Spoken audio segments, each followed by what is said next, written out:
Bonjour, je reçois aujourd'hui un éditorialiste très connu, Jean-Marc Sylvestre, très connu non seulement des auditeurs de Télésud, mais des autres téléspectateurs français et même dans le monde, évidemment.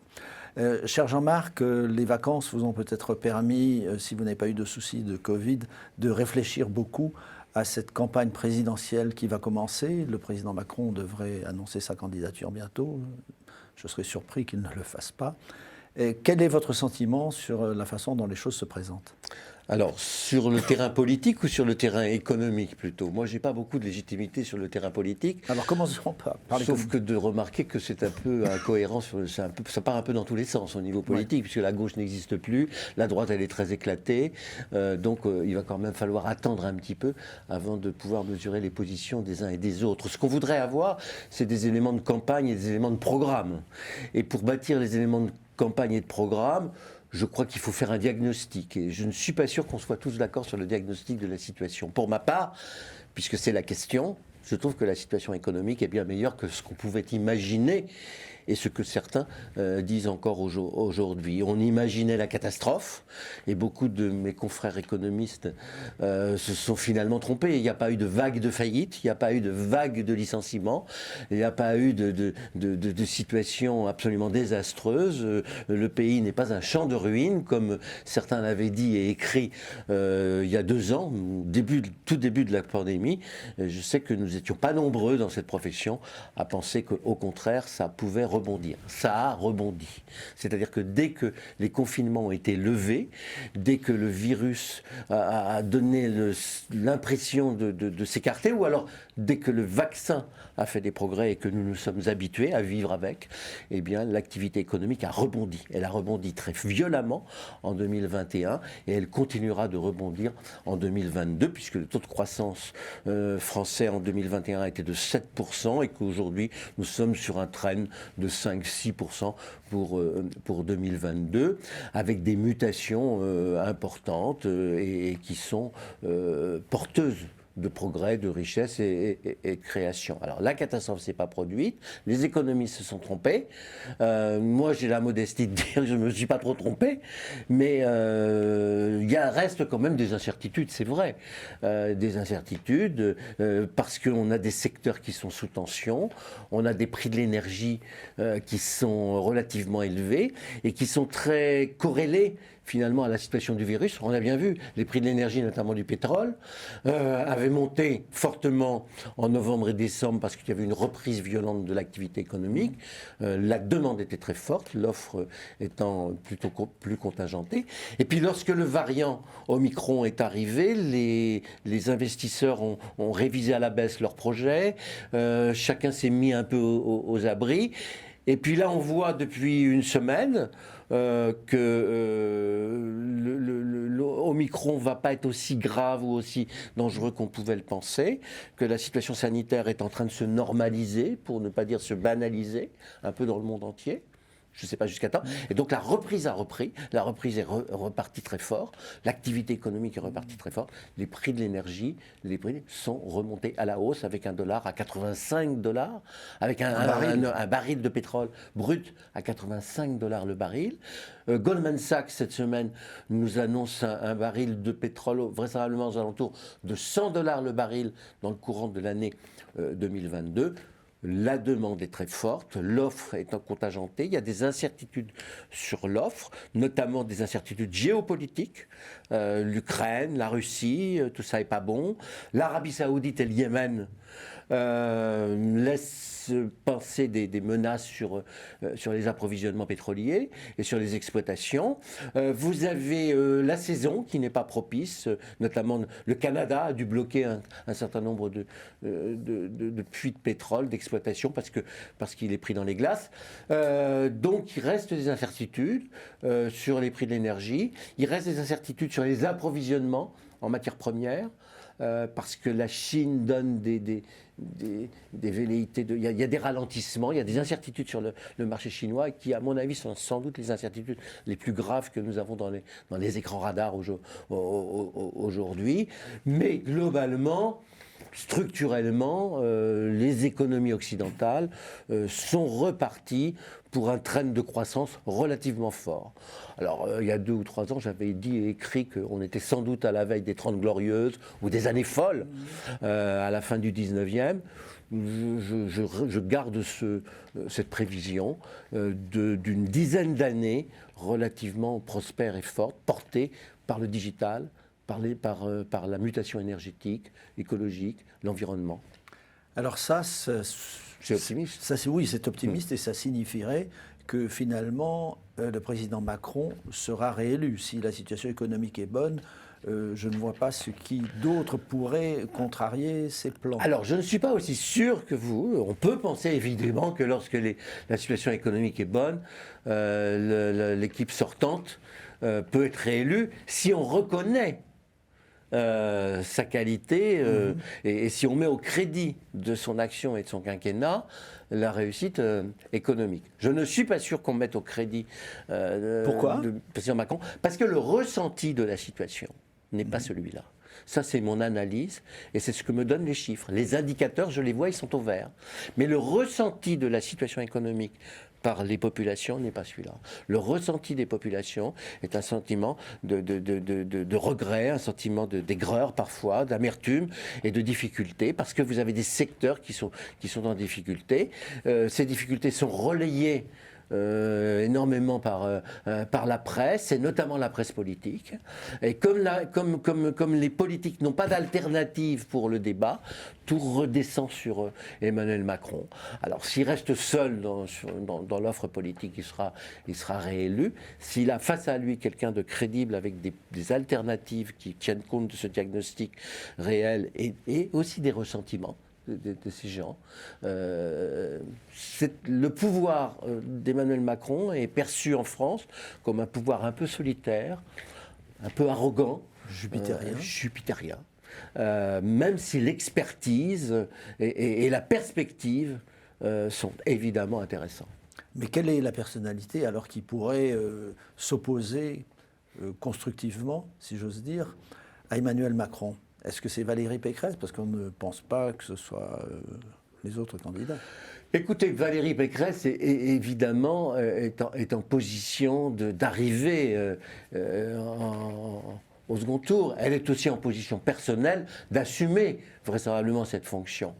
Elle a un avantage dans l'offre politique, c'est qu'elle est accompagnée par un parti politique qui est très important, très enraciné en France, avec des ramifications et des relais un peu partout.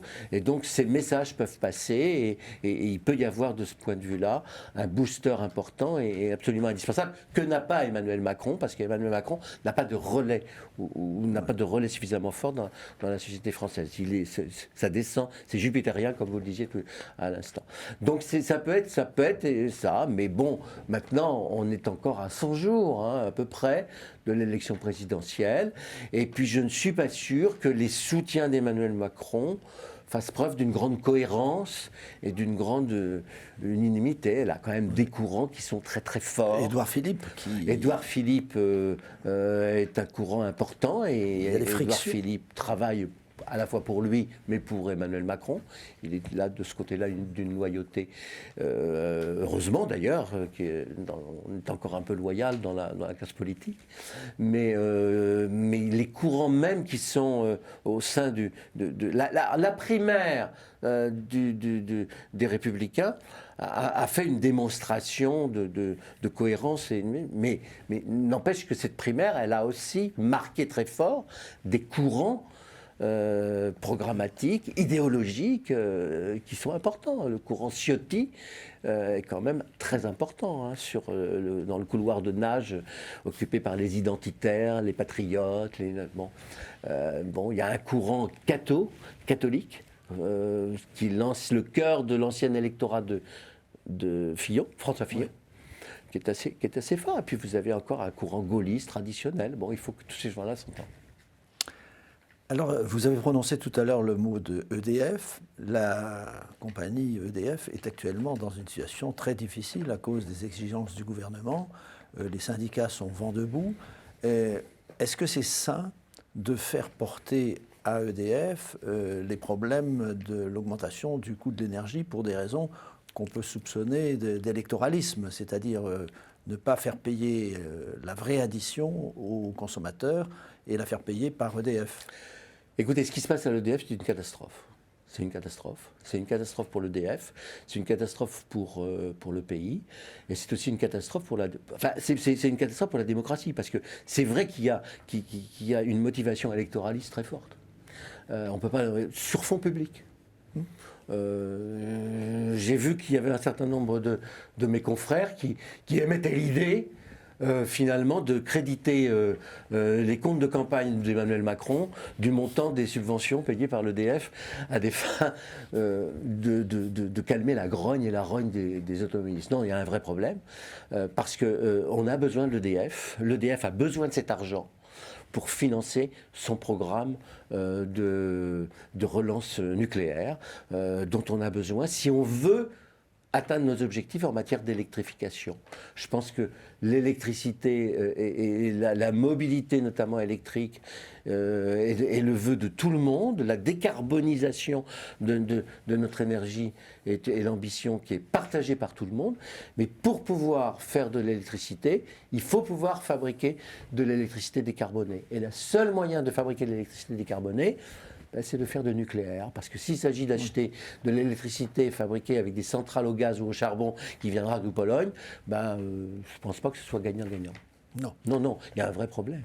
Il va y avoir un besoin de recapitalisation d'EDF. C'est-à-dire que cette recapitalisation va être faite sur fonds publics, parce qu'après tout, c'est une grande entreprise. Qui va mettre de l'argent publique. dans EDF? L'EDF aujourd'hui va avoir du mal à convaincre les fonds d'investissement privés parce que finalement sa stratégie n'est pas claire et que le gouvernement l'a utilisée et l'a fait dévier à des fins peut-être politiques ou électorales. Mais il va falloir que ce soit... il y a des fonds, il y a des emprunts possibles. Il y a la Caisse des dépôts. Il y a la Caisse des dépôts, il y a de l'argent. Il y a évidemment de l'argent. Mais encore faut-il que cet argent, il ait un return, qu'il soit rentable. Et les privés, ils se sont brûlés les mains là. On les a un peu déçus. Il va falloir redresser la situation. Bon, je crois que la solution, c'est de redresser la stratégie. Est-ce que c'est une faute politique, cette affaire d'EDF? Je vous dirai quand je verrai le résultat. Si le résultat est positif, nous on dira que c'est un coup de génie. Si le résultat n'est pas positif, ce sera une faute grave.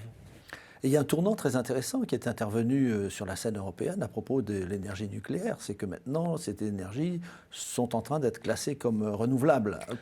Malgré l'opposition à titre provisoire, le gaz, d'une part, oui.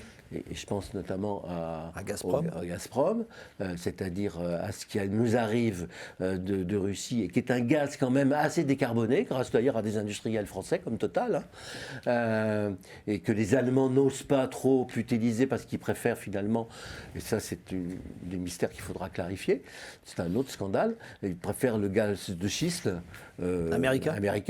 J'ai pas noté que le gaz de schiste coûtait moins cher que le gaz venant de Russie et qu'il n'était pas décarboné, lui, en tous les cas. Et puis, il venait par bateau, ce qui n'était pas... bon. Donc, le gaz, et puis le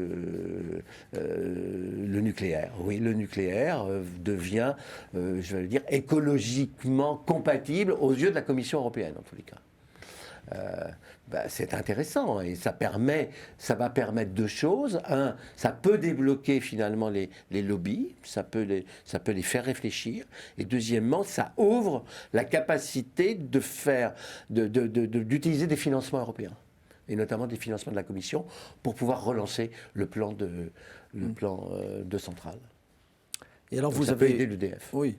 Bien sûr. Tout à l'heure, vous avez mentionné le bon état de l'économie française, mais ça a été quand même dû à l'injection d'argent public assez énorme. Est-ce que la dette joue un rôle important dans je veux dire, évidemment qu'elle joue un rôle important, mais dans l'esprit des futurs électeurs là, qui vont se présenter aux urnes, est-ce que la conscience de cette énorme dette de la France va les inciter à voter dans un sens ou dans l'autre? Écoutez, c'est un débat qui me trouble beaucoup parce que il y a effectivement deux dimensions. Il y a la réalité de cette dette, il y a son coût, et il y a l'instrumentalisation de cette dette dans le débat politique. Cette dette est très différente de celle que nous avions pu accumuler au moment du quinquennat de François Fillon ou à la fin de François Hollande. C'est une dette à taux zéro. C'est une dette qui a servi à taux zéro, c'est-à-dire que nous avons emprunté sur plus de 10 ans à taux fixe zéro. C'est une dette qui coûte rien. Et ça aurait été une erreur de ne pas le faire. Ça aurait été ridicule. Là, ça aurait été une faute grave.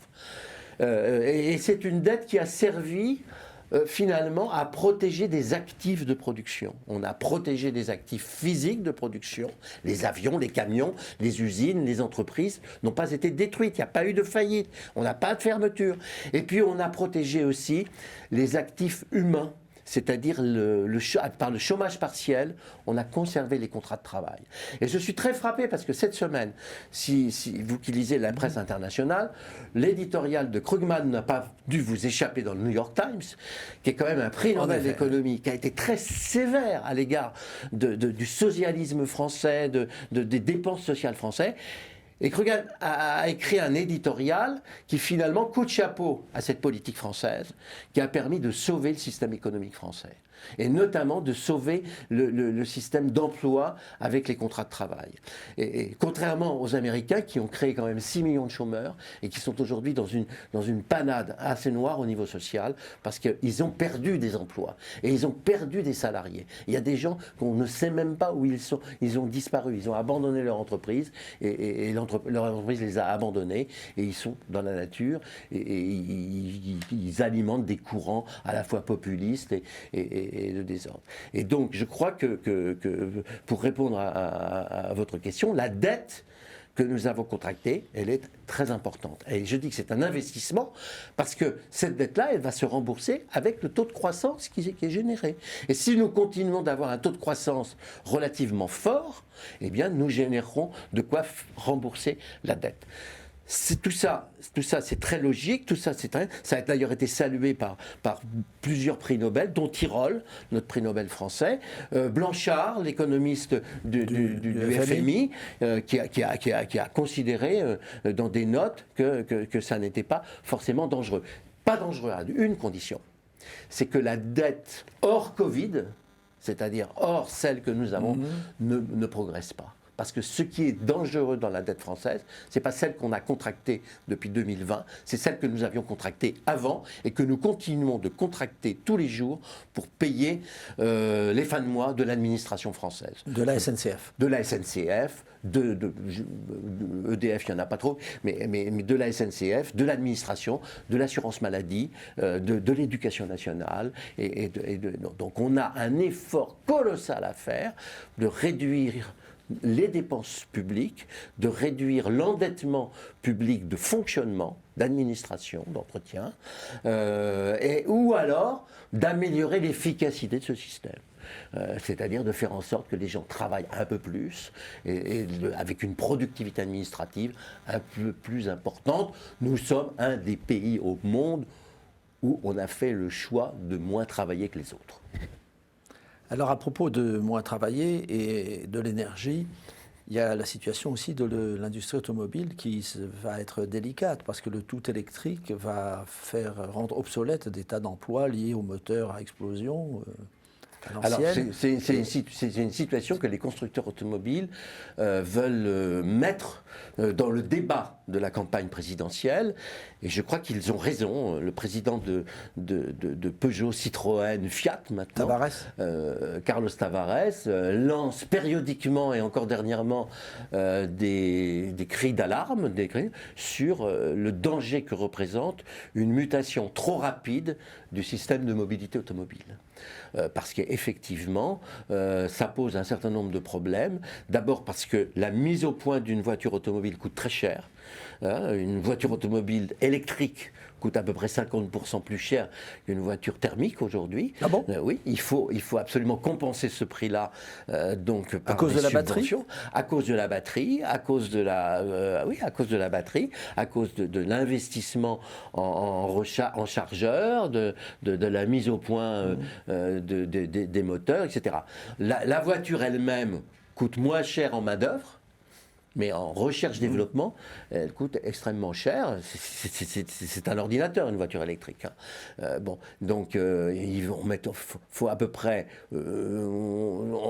Tavares dit qu'il faut entre 70 000 et 80 000 kilomètres pour amortir le surcoût d'une voiture électrique par rapport à une voiture diesel. Et là où il a raison, c'est que dans le thermique, la construction automobile a fait énormément de progrès pour décarboner la mobilité. Vous savez qu'autant que Valéry Giscard d'Estaing, au moment du choc pétrolier, disait la France n'a pas de pétrole, mais elle a des idées. Et ces idées, ça consistait à trouver des moteurs qui fonctionnent au fioul et qui consomment beaucoup moins de pétrole et qui, de ce fait, consommant beaucoup moins de pétrole, émettent beaucoup moins de gaz carbonique. Une voiture diesel fait 5 litres au 100 km, une voiture à essence va en faire 10, eh bien, elle va émettre 2 fois moins de gaz carbonique que la voiture essence. Donc, il y a quelque chose de ridicule, d'idéologique. Ça, il faut en convaincre les courants écologiques, mais ça va être très, très compliqué et très difficile.